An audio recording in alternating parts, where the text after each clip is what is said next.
Hello, I'm Nahugona or Nahu for short, and this is BeamNG Drive. Now I'm going to show you a couple of configurations for the use in your BeamNG Drive carrier. I'm going to be a bit specific. This is for BeamNG Drive RLS Overhaul, where there are multiple ways to transport vehicles, and I'm going to show you a couple of options for it. I'm going to show you configuration and the purpose of said configuration. I'll also clarify if there are mods in use, yes or no. This has some mods, but they are purely cosmetic. This cosmetic stuff for the D series, and also the gooseneck has a functionality mod where basically the neck of it, the part that connects to the D series, can be adjusted in the height. That's the only mod available. If it's purely vanilla, the trailer would basically have a slightly backward flip because the front will be lifted rather high up. So connecting might be difficult due to the height difference between the trailer and the vehicle in its default configuration. So pure vanilla, the D series would have to be lower to be able to connect to the trailer if it's parked on a purely flat surface. Because I have a mod that give the trailer access to a adjustable neck height, I can make the vehicle be this high and still connect up. Now the purpose of this layout is for the trailer can be either used to haul cargo, so cargo boxes can be put on the back, or I can put two vehicles on the back of the trailer. If I go for a shorter trailer, only one vehicle. If I go for a longer vehicle, I can go up to 3 vehicles, but then maneuverability comes into play. So basically this is the 48 footer, I don't know, it's the middle range of the tilt deck length. So this entire configuration is basically vanilla, the only difference being that with the vanilla gooseneck, the front would be higher, so it will have a backwards lean to it. Other than that, this is essentially a pure vanilla truck configuration and ready to be used in that situation.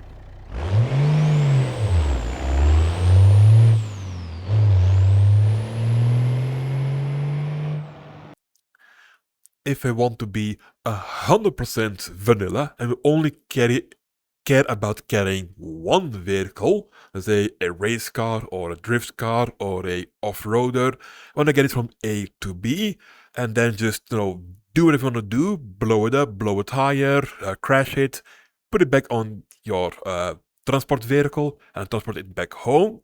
My basic, pure vanilla, no mods, not even the repository mods, I would recommend a simple H series. Yes, you can use the D series, but the D series is a little bit too light for the cab engine department compared to whatever vehicle you put on the back of it. So if you have something like a Burnside Special, the D series, even with stiff suspension, is going to have some problems.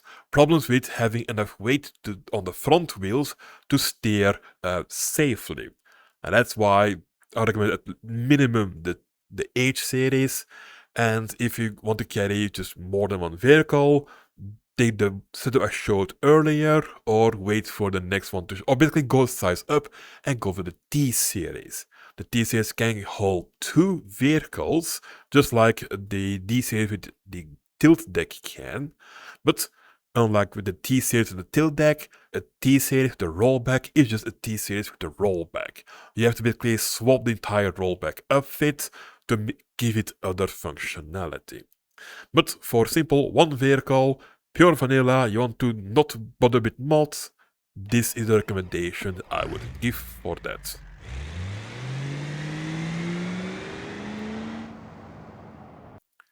Here I'm going to start looking at some mods.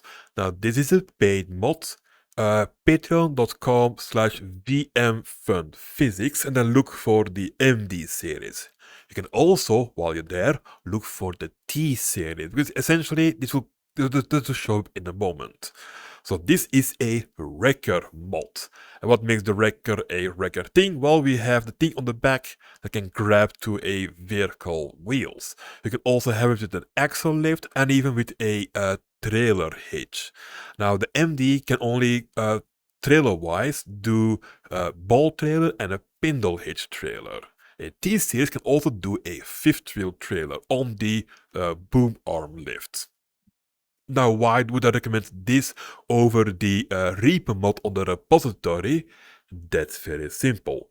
The repo mod on the repository does come with a wrecker style configuration, but the forks, they are a lot more prone to just randomly stop working. This also had that problem, but a little bit less quickly. And the reason why the forks may stop moving is because there is some mesh collision going on and a slight mesh misalignment of the forks, and it just gets stuck. That's something that happened with the free repo mod on the repository and with the paid Crazy Deal Creations, or in this case, Fun Physics, wrecker style upfits. Or beds, I shall say it. The arm can go up and down. You can also have a winch connection to the back. You can see there's hooks swinging around and then connect it to whatever you want it to be. So you can basically pull a vehicle from a ditch or from underwater, pull it to you, connect to the forks, deliver to where you want it to be, and there you go. Now I would recommend this use for car jockey, for repo, and for an off-road recovery. What I don't recommend this for is for your personal vehicles, because there is a bit of an issue with it. The wheel grabber grabs on the wheels so well that the wheels just get stuck to it. So if you want to let it go, that's going to be a bit of a problem. So I recommend this not to use for personal vehicles, only for car jockey, repo, and off-road recoveries. That being said, it is a good mod, and it's something that I do recommend to look for if you want to have a wrecker.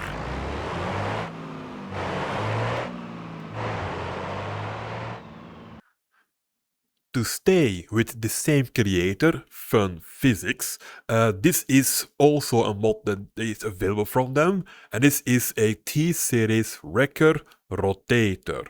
Why is it a rotator? Well, the arm on the back still one goes up and down and has the forks. Let's see, yoo-hoo! They still have the forks available for you to do, but also have the big arm on the top of it. And that big arm on the top can swing, basically go up, extend, and also go sideways. So it actually has quite a lot of reach to it. This vehicle does has, of course, the same the wheel grabber issue, but the wheels grab so good that it can't let go. But it actually has two big issues, and basically it's a good thing, because if there's no issues, it would be OP. But just like a realism, these things are low because of the stabilizers underneath. They extend and then of course they go down to the ground to stabilize, to make the arm go to the side so you don't tipple over. However, there is a problem with it. Because those things make it so low, any kind of incline stuff is a bit of a challenge. Yes, the center axle can be dropped down and basically make that a little bit less prone, but even without the sleeper attachment to it and using the T-Series in a day cab configuration or in a cab over configuration, so single cab, no sleeper, cab over, whatever, it's still prone to get stuck on inclines. So the West Coast, the city area with all the steep roads, that's a challenge scenario to drive around. So you have to navigate carefully or always have the center axle down and simply not stop on the crest of a incline. And of course, same things go if you want to go a bit off-road. It has a good reach to pick up a vehicle from any situation because the winches have a very long reach. But downside, this thing can't really go anywhere without getting stuck. And due to its mass, it's also rather prone to tip over.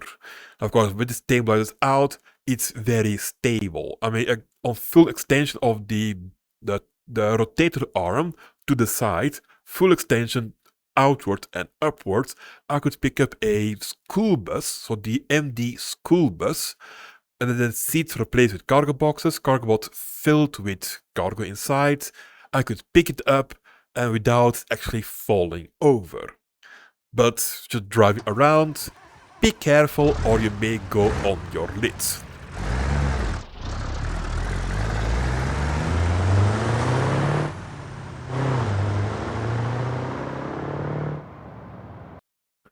Now, if you want to still carry, one vehicle, but you want to carry a vehicle, off-road, either your own vehicle or a car jockey or let's say an off-road recovery, and you want to do it safe without having a vehicle getting stuck, something like that, this would be a good way to do it. It's back to the D series, but this one is made to go off-road. Of course, if you are in the situation where the rollback gets basically, makes the vehicle go light at the front, add a repo weighted front bumper attachment. Basically, this is part of Gamer's Ultimate Pickup part. So this is a free mod on the in-game repository, on the BeamNG repository or the BeamNG forum site, available there. And it has many configurations for multi-cab, multi-axle, off-road, on-road, whatever it is. Many options. I'm just gonna show you one of them. This is for an off-road vehicle hauling stuff. Nothing special about it. It's just like the D series with the crew cab. Basically, I would have this again, not as a crew cab, but as an extended cab or simple day cab, because the off-road means ground clearance and wheelbase are a bit more important. The longer the wheelbase, the easier to get beached. But because this is meant to be a transportation/recovery vehicle, I don't think that ability to crawl, to rock crawling and mountain climbing or going up steep walls is that important. So I think I would go for a crew cab to have more stability and all that kind of stuff. But it's still a very good option to go for. And also, I do like a D series. You can't go wrong with the D series in my opinion.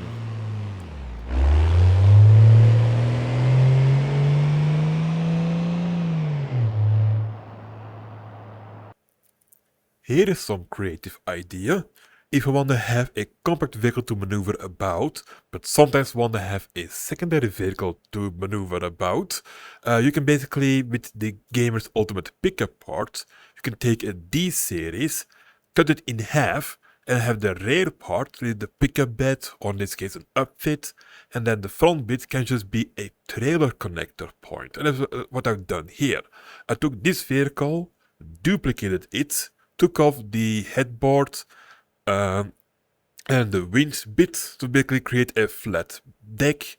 It's both still a rollback, so both sides can go. Hang a minute. It's not okay, so it won't react to anything. But both sides can go up, down, forward, backwards, and stuff like that. So literally, you can have basically 2 or even 3 of these with all individual sections. So if something goes wrong, the rest can still potentially be saved. Anyways, that's all the configurations I have, and why there is no thing going on, I don't know. Hang on a minute. Oh. There we go. So the bed can still go, up and down, stuff like that, okay. Whatever. You get the point.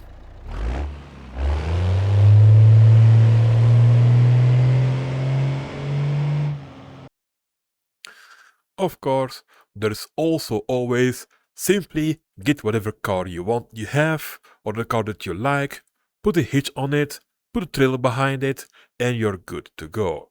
Nothing wrong with this one. You do need to beef up your suspension, and you also have to be careful because your car may be undersized for the trailer itself, depending on what the car it is, and also what car you put on the back of the trailer.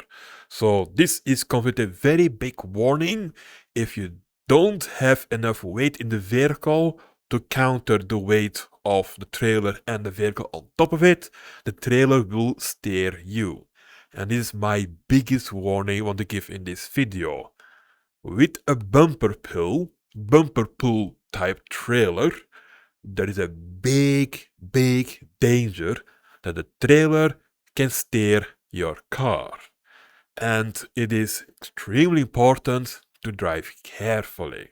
A gooseneck trailer still to be careful, but the gooseneck is less reliant to steer the vehicle because the weight is on top of the rear axle. Depending on the vehicle, you may have a little overhang or you have a lot of overhang. For example, the Burnside Special has a very long butt. The Moonhawk has a long butt, stuff like that. So be careful of the bumper pull trailer steering your car. But generally, it should be fine. Just don't overdo it with the vehicle that you pulled in front or behind. You may have some issues. Anyways, that's all I have for this video. Thanks for watching, take care, and I'll see you later.